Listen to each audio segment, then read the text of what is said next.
ಇನ್ನು ಲಲಿತಾ ತ್ರಿಶತಿ ಅಂತ ಇದೆ, ಅದು ತಾಂತ್ರಿಕ್, ಅದರಲ್ಲಿ ಬೀಜಾಕ್ಷರಗಳು ಸೇರಿರುವುದರಿಂದ ಎನರ್ಜಿಯನ್ನು ಗ್ರೇಟರ್ ಡೈಮೆನ್ಷನ್ನಲ್ಲಿ ಡ್ರಾ ಮಾಡಬಹುದು. ಹಯಗ್ರೀವರು ಅಗಸ್ತ್ಯರಿಗೆ ಲಲಿತಾ ಸಹಸ್ರನಾಮವನ್ನು ಕೊಡ್ತಾರೆ. ಅದರ ಒಂದು ಚಿಂತನೆಯ ಫಲವೇ ಶ್ರೀಚಕ್ರ. ಅವರಿಗೆ ದೇವಿ ಒಲಿತಾರೆ. ತ್ರಿಪುರ ಹೋಗಬೇಕಾದ್ರೆ ಯಾರು ದೇವಿ ಉಪಾಸಕರಿದ್ದಾರೋ ಅವರಿಗೆ ಮಾತ್ರ ಹೋಗ್ಲಿಕ್ಕೆ ಅರ್ಹತೆ ಅಂತ ಒಂದು ಇದೆ. ನಾವು ನಮ್ಮ ಧರ್ಮದ ಬಗ್ಗೆ ತೀವ್ರವಾಗಿ ಮೈಂಡ್ ಪ್ರೋಗ್ರಾಮಿಂಗ್ ಆಗಲೇಬೇಕು. ನಮ್ಮ ಮನೆಯಲ್ಲಿ ಹುಟ್ಟಿದ ಮಗುವಿಗೆ ನಮ್ಮ ಸಂಸ್ಕಾರವನ್ನು ಕಳಿಸ್ತಕ್ಕಂಥದ್ದು ನಮ್ಮ ಕರ್ತವ್ಯ. ಆದರೆ ಇಲ್ಲಿ ಪ್ರಶ್ನೆ ಏನಂದರೆ ನಮಗೆಷ್ಟು ಗೊತ್ತಿದೆ ಅಂತ ಹೇಳ್ತಕ್ಕಂಥದ್ದು. ಒಂದು ಕೃತಜ್ಞತಾ ಭಾವದಿಂದ ಆದರೂ ನೀವು ಋಷಿಮುನಿಗಳಿಗೆ ವಂದಿಸಲೇಬೇಕು. ಸರಿ, ಅಗಸ್ತ್ಯರು ಬಹಳ ದೊಡ್ಡ ಒಂದು ದೇವಿ ಆರಾಧಕರು ಅಂತ ನಮಗೆ ತಿಳಿದಿದೆ. ಸೊ ಅವರು ಯಾವ ದೇವಿಯನ್ನು ಆರಾಧನೆ ಮಾಡ್ತಾಯಿದ್ರು, ಹಾಗೆ ಅವರು ಲಲಿತಾ ಸಹಸ್ರನಾಮ ರಚಿಸಿದ್ದಾರೆ, ಅದ್ರ ಬಗ್ಗೆ ಒಂದು ತಿಳಿಸ್ಕೊಡಿ. ಹೇಗೆ ರಚಿಸಿದ್ರು ಲಲಿತಾ ಸಹಸ್ರನಾಮ? ನಮಸ್ಕಾರ. ಈ ತಾಯಿಯ ಒಂದು ಮಹತ್ವ ಯಾರಿಗೆ ಗೊತ್ತಾಗ್ತಾರೆ ಅಂತಂದರೆ, ತಾಯಿ ಯಾರಿಗೆ ಇಲ್ಲ ಅಂತ ಮಗುವಿಗೆ ಗೊತ್ತಾಗ್ತಾರೆ. ಅಗಸ್ತ್ಯರಿಗೆ ತಾಯಿ ಇಲ್ಲ, ಯಾಕಂದರೆ ಕುಂಭದಿಂದ ಜನಿಸಿದವರು. ಒಂದು ಸಲ ಈ ಸುಬ್ರಹ್ಮಣ್ಯ ಒಂದು ಬಾಲಕನಾಗಿ ಬಂದು ಅಗಸ್ತ್ಯರಿಗೆ ಮುಂದಿಲಿಸ್ತಾನೆ, ನಿಮಗೆಲ್ಲ ಜ್ಞಾನ ಇದೆ, ಅದನ್ನು ತಾಯಿ ಇಲ್ವಲ್ಲ ಅಂತ. ಅಗಸ್ತ್ಯರು ಒಂದು ಕ್ಷಣಕ್ಕೆ ದಂಗಾಗ್ತಾರೆ, ತುಂಬ ದುಃಖಿತರಾಗಿ ಅಳ್ಳಿಕ್ಕೆ ಶುರು ಮಾಡ್ತಾರೆ. ಆ ಸಂದರ್ಭದಲ್ಲಿ ತಾಯಿ ಪಾರ್ವತಿ ಕಾಣಿಸ್ಕೊಂಡು, ಮಗನೇ, ಎಲ್ಲರ ತಾಯಿ ನಾನೇ, ಸುಬ್ರಹ್ಮಣ್ಯ ಗಣೇಶ ಹೇಗಿದ್ದಾರೋ ಹಾಗೆ ನೀನು ನನಗೆ ಹಾಗೆ ಒಂದು ಮಗ ಅಂತ ಹೇಳ್ತಾರೆ. ಅಲ್ಲಿಂದ ಈ ತಾಯಿಯ ಶ್ರದ್ಧೆ ಅಗಸ್ತ್ಯರಿಗೆ ಪ್ರಾರಂಭ ಆಗುತ್ತೆ. ಆದರೆ ಅಗಸ್ತ್ಯರಿಗೆ ಒಂದು ಎಲ್ಲ ಲೋಕಕ್ಕೆ ಅವರು ಸಂಚಾರ ಮಾಡ್ತಾರೆ ಅವರು ಯೋಗ ವಿದ್ಯೆಯಿಂದ. ಆದರೆ ತ್ರಿಪುರಕ್ಕೆ ಹೋಗಲಿಕ್ಕೆ ಆಗೋದಿಲ್ಲ. ತ್ರಿಪುರ ಹೋಗಬೇಕಾದ್ರೆ ಯಾರು ದೇವಿ ಉಪಾಸಕರಿದ್ದಾರೋ ಅವರಿಗೆ ಮಾತ್ರ ಹೋಗಲಿಕ್ಕೆ ಅರ್ಹತೆ ಅಂತ ಒಂದು ಇದೆ. ಹಯಗ್ರೀವರ ಹತ್ರ ಹೇಳ್ತಾರೆ, ನಾನು ಗುರುಗಳೇ, ಹಯಗ್ರೀವರು ಅಂದರೆ ವಿಷ್ಣುವಿನ ಒಂದು ಅವತಾರ, ಅವರನ್ನು ಅಗಸ್ತ್ಯರು ಗುರುಗಳು ಅಂತ ರೆಕಾಗ್ನೈಸ್ ಮಾಡಿದ್ರು. ನನಗೆ ಎಲ್ಲ ಲೋಕಕ್ಕೆ ನಾನು ಹೋಗ್ತಾನೆ, ನನಗೆ ತ್ರಿಪುರ ಅದು ಸಿಗ್ತಾನೆ ಇಲ್ಲಲ್ಲ, ಎಲ್ಲಿದೆ ಅದು ಅಂತ.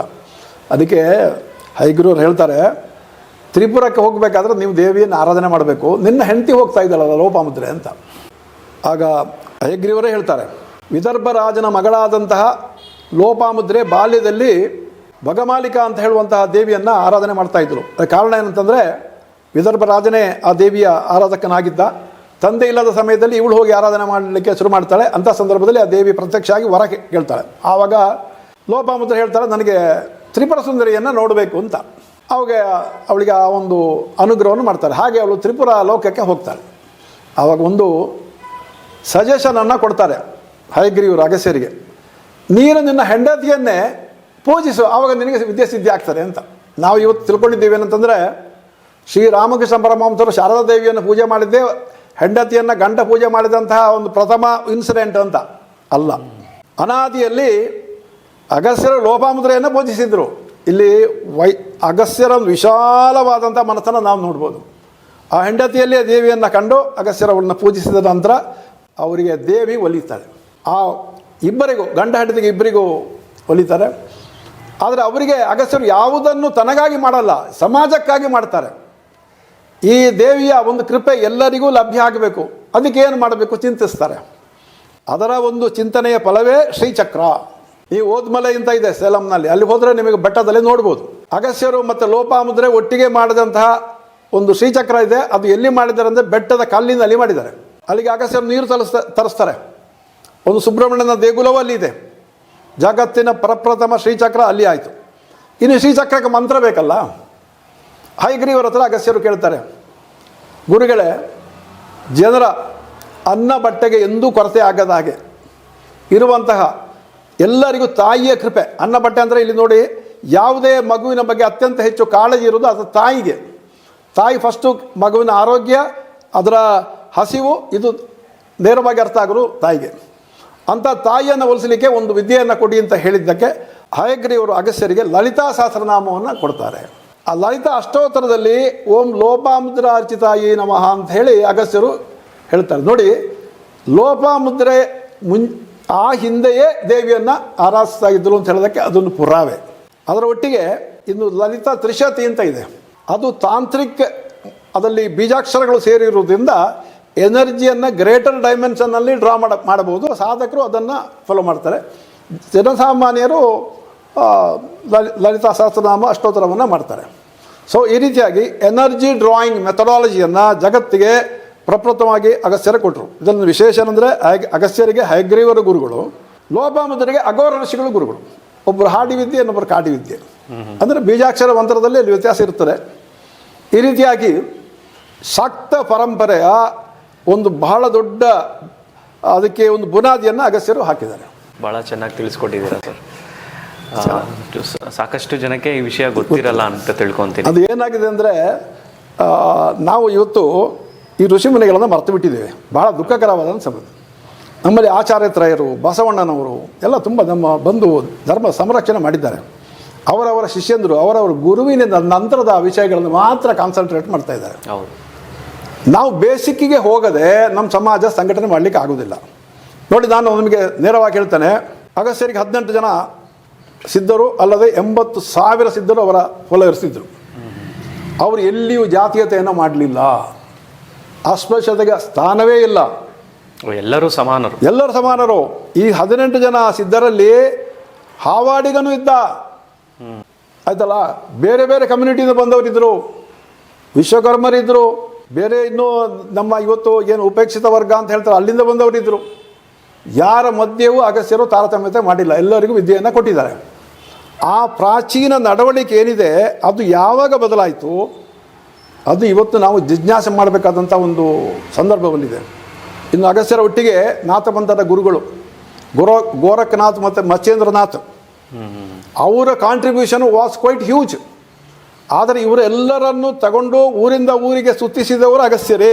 ಇವರ ಪೆರನೂಲ ಕಾವ್ಯದಲ್ಲಿ ಯಾರ್ಯಾರ ಒಟ್ಟಿಗೆ ಹೋಗಿದ್ದೀನಿ ಅಂತಿದೆ. ಎಲ್ಲ ಈ ಸಿದ್ಧರಿದ್ದಾರಲ್ಲ, ಅವ್ರ ಬಗ್ಗೆ ಉದಾತ್ತವಾಗಿ ಅಗಸ್ತ್ಯರು ಬರೆದಿದ್ದಾರೆ ಅವರ ಲಿಟ್ರೇಚರ್ಸಲ್ಲಿ. ಎಲ್ಲೆಲ್ಲಿ ಹೋಗಿದ್ದಾರೆ, ಆ ಭೂಪ್ರದೇಶದ ಹೇಗೆ ಇದೆ ಎಲ್ಲವನ್ನು ತಿಳಿಸಿದ್ದಾರೆ. ಆದ್ದರಿಂದ ಊರಲ್ಲಿ ಶಾಕ್ತ ವಿದ್ಯೆಗಳನ್ನು ಬೇರೂರಿಸಿದರು. ಇವತ್ತು ದಕ್ಷಿಣ ಕನ್ನಡ ಜಿಲ್ಲೆಯಲ್ಲಿ ಇರ್ಬೋದು, ಅಥವಾ ಈ ಮೈಸೂರು ಪ್ರಾಂತದಲ್ಲಿ ಚಾಮುಂಡೇಶ್ವರಿಗೆ ಸಂಬಂಧಪಟ್ಟಂಥ ಬೇರೆ ಬೇರೆ ದೇವತೆಗಳಿರ್ಬೋದು, ತಮಿಳುನಾಡಿನಲ್ಲಿಯೂ ಹಾಗೆ ಬೇರೆ ಬೇರೆ ಊರಿನ ಮಾರಮ್ಮನ ಗುಡಿಗಳಿರ್ಬೋದು. ಇದರ ಹಿಂದೆ ಋಷಿಗಳ ಸಂಕಲ್ಪ ಇದೆ. ಅದನ್ನು ನಾವು ಅರ್ಥ ಮಾಡಿಕೊಳ್ಬೇಕಾದ ಅವಶ್ಯಕತೆ ಇದೆ. ನಾವು ಇವತ್ತು ಹಿಂದೂ ಸಮಾಜವನ್ನು ಉಳಿಸಬೇಕಾದಂದರೆ ಬೇಸಿಕ್ಕಿಗೆ ರಿಟರ್ನ್ ಆಗಲೇಬೇಕು. ನಮ್ಮ ದುರ್ದೈವ ಏನಂದ್ರೆ ಕೇವಲ ಆಚಾರ್ಯ ತ್ರಯರಿಗೆ ಮಾತ್ರ ನೀವು ಕನ್ಫೈನ್ ಆದರೆ, ಅಥವಾ ಬಸವಣ್ಣನವರಿಗೆ ಅಥವಾ ಇನ್ಯಾವುದೋ ಸೋಷಲ್ ರಿಫಾರ್ಮರಿಗೆ ನೀವು ಕನ್ಫೈನ್ ಆದರೆ ನಮ್ಮ ಧರ್ಮ ಉಳ್ಕೊಳ್ಳೋದು ತುಂಬ ಕಷ್ಟ ಇದೆ. ಒಂದು ಕೃತಜ್ಞತಾ ಭಾವದಿಂದ ಆದರೂ ನೀವು ಋಷಿಮುನಿಗಳಿಗೆ ವಂದಿಸಲೇಬೇಕು. ವ್ಯಾಸರಿರ್ಬೋದು, ಅಗಸ್ತ್ಯರಿರ್ಬೋದು, ಕಣ್ವರಿರ್ಬೋದು, ಅವರು ನಮ್ಮ ಸಂಸ್ಕೃತಿಯನ್ನು ನಿರ್ಮಾತೃಗಳು. ಅವರನ್ನು ಬಿಟ್ಟರೆ ನಮ್ಮ ಧರ್ಮ ಇಲ್ಲ. Go to the basic, foundation stone ಗಟ್ಟಿ ಮಾಡಿ. ಏನು ನಮ್ಮ ದುರ್ದೈವ ಏನಂದರೆ ನಮ್ಮ ಮಕ್ಕಳಿಗೆ ಅದ್ರ ಬಗ್ಗೆ ಯಾವ ಪಠ್ಯ ಪುಸ್ತಕದಲ್ಲೂ ಏನು ಅದ್ರ ಬಗ್ಗೆ ವಿಷಯನೇ ಗೊತ್ತಿಲ್ಲ. ಸಪ್ತ ಋಷಿಗಳ ಬಗ್ಗೆ ನಾನು ಇದ್ರ ಬಗ್ಗೆ ನಂದು ಸ್ವಲ್ಪ ಭಿನ್ನವಾದಂತಹ ಒಂದು ವಿಷಯ ಇದೆ. ನಮ್ಮ ಯಾವ ಪಠ್ಯ ಪುಸ್ತಕದಲ್ಲಿಯೂ ಕುರಾನ್ನ ಬಗ್ಗೆ ಹೇಳೋದಿಲ್ಲ. ಆದರೆ ಇವತ್ತು ಇಸ್ಲಾಮಿನ ಪ್ರತಿಯೊಂದು ಅನುಯಾಯಿ ಮಗುವಿಗೆ, ಹೆಣ್ಣು ಮಗುವಿದು ಗಂಡು ಮಗು ಇರ್ಬೋದು, ಇಸ್ಲಾಮಿನ ಬಗ್ಗೆ ಅದಕ್ಕೆ ಗೊತ್ತಿದೆ. ಯಾಕಂದರೆ ಅವರ ಸಮಾಜದಲ್ಲಿ ಅದಕ್ಕೆ ವ್ಯವಸ್ಥೆ ಮಾಡಿದ್ದಾರೆ. ಇವತ್ತು ಹಿಂದೂ ಸಮಾಜದಲ್ಲಿ ನಾವು ಸರ್ಕಾರದ ಮೇಲೆ ಡಿಪೆಂಡ್ ಆಗೋದು ಅಗತ್ಯ ಇಲ್ಲ. ನಮ್ಮ ಮನೆಯಲ್ಲಿ ಹುಟ್ಟಿದ ಮಗುವಿಗೆ ನಮ್ಮ ಸಂಸ್ಕಾರವನ್ನು ಕಳಿಸ್ತಕ್ಕಂಥದ್ದು ನಮ್ಮ ಕರ್ತವ್ಯ. ಆದರೆ ಇಲ್ಲಿ ಪ್ರಶ್ನೆ ಏನಂದರೆ ನಮಗೆಷ್ಟು ಗೊತ್ತಿದೆ ಅಂತ ಹೇಳ್ತಕ್ಕಂಥದ್ದು. ಫಸ್ಟ್ ನಾವು ನಮ್ಮ ಸಂಸ್ಕೃತಿಯನ್ನು ಅರ್ಥ ಮಾಡಿಕೊಳ್ಳುವಂಥ ಒಂದು ದೊಡ್ಡ ಕೈಂಕರ್ಯವನ್ನು ಇವತ್ತು ಮಾಡಬೇಕಾದಂಥ ಅಗತ್ಯತೆ ಇದೆ. ಹಾಗೆ ನಾವು ಸರ್ಕಾರದ ಕಡೆ ನೋಡದೆ ನಮ್ಮ ಮಕ್ಕಳಲ್ಲಿ ನಮ್ಮ ಧರ್ಮದ ಬಗ್ಗೆ ಆಳವಾದ ಶ್ರದ್ಧೆಯನ್ನು ಬೇರೂರಿಸತಕ್ಕಂತಹ ಒಂದು ವ್ಯವಸ್ಥೆ ಇವುಗಳು ಆಗಬೇಕು. ನೀವು ಸಾಮಾನ್ಯ ಇವತ್ತು ಮಾಡರ್ನ್ ಎಜುಕೇಷನ್ಗೆ ಮಕ್ಕಳನ್ನು ಕಳಿಸದೇ ಇರೋದಕ್ಕೆ ಆಗೋದಿಲ್ಲ. ಅದನ್ನು ಮಾಡರ್ನ್ ಎಜುಕೇಷನ್ಗೆ ಕಳಿಸುವಂಥ ಸಂದರ್ಭದಲ್ಲಿ ಒಂದಷ್ಟು ವರ್ಷಗಳು ಅವರಿಗೆ ನಾವು ನಮ್ಮ ಧರ್ಮದ ಬಗ್ಗೆ ತೀವ್ರವಾಗಿ ಮೈಂಡ್ ಪ್ರೋಗ್ರಾಮಿಂಗ್ ಆಗಲೇಬೇಕು. ಹೌದು. And this mind programming is for the welfare of the world. ಯಾರನ್ನು ಡಿಸ್ಟ್ರಾಯ್ ಮಾಡೋಕ್ಕೆ ನಾವು ಇದನ್ನು ಪ್ರೋಗ್ರಾಮ್ ಮಾಡೋದಿಲ್ಲ. ಲೋಕ ಸಮಸ್ತ ಸುಖಿನೋ ಭವಂತು ಅಂತ ಹೇಳೋ ಮಂತ್ರದಲ್ಲೇ ನಮ್ಮ ಎಲ್ಲ ಪ್ರೋಗ್ರಾಮ್ ಲಾಸ್ಟಿಗೆ ಎಂಡ್ ಆಗುತ್ತೆ. ಸೊ ಈ ರೀತಿಯ ಒಂದು ಅಗತ್ಯತೆ ಇವತ್ತಿದೆ.